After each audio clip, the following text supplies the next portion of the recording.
বাংলাদেশী চলচ্চিত্রের কি আলাদা সংজ্ঞা রয়েছে কিনা, কিংবা দেশকাল ভেদে যার যার চলচ্চিত্রের একটা ঢং বা আলাদা একটা মানে গ্রাফিক্যাল স্ট্রাকচার থাকে কিনা বা রাখতে হয় কিনা? বাংলাদেশী চলচ্চিত্র আসলে কি, কোন প্যাটার্নের চলচ্চিত্রকে আমরা বাংলাদেশী চলচ্চিত্র বলবো? এই কথাটা এই জন্য তুললাম, গত কয়েক বছর ধরে, ইনফ্যাক্ট গত ঈদেও তানিম নূর খুব বোল্ডলি প্রকাশ করলো সম্পূর্ণ 100% বাংলাদেশী চলচ্চিত্র।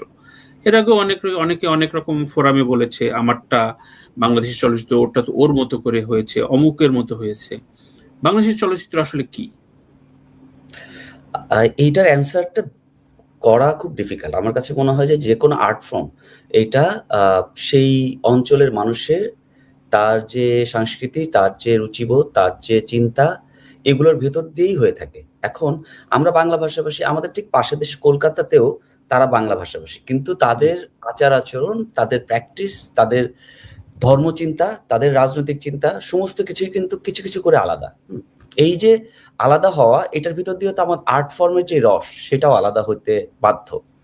সো ইউরোপিয়ান ইসে আমরা ছবিগুলাকে আপাত দৃষ্টিতে আলাদা করতে পারি না অনেক ক্ষেত্রে। আমি জানি না, আমার কাছে মনে হয় যে অনেক দেশের ছবি আমার কাছে মনে হয় যে খুব কাছাকাছি মনে হয়, হ্যাঁ? কিন্তু আমার মনে হয় যে এটা খুব ভালোভাবে সূক্ষ্মভাবে দেখতে গেলে এটা আলাদা করা যায়। আমি আলাদা করতে পারি। তো যেটা হয় যে আমাদের এই ভারতবর্ষের সিনেমা, এই অঞ্চলের সিনেমা তো আলাদা হয়ে যাচ্ছে, লাইক পাকিস্তানি সিনেমা যদি আমি খেয়াল করি, কিংবা এপাশে নেপালি ছবি হচ্ছে, ইন্ডিয়ার বিভিন্ন অঞ্চলের ছবি হচ্ছে, সেগুলোও কালচারালগত দিক দিয়ে আলাদা।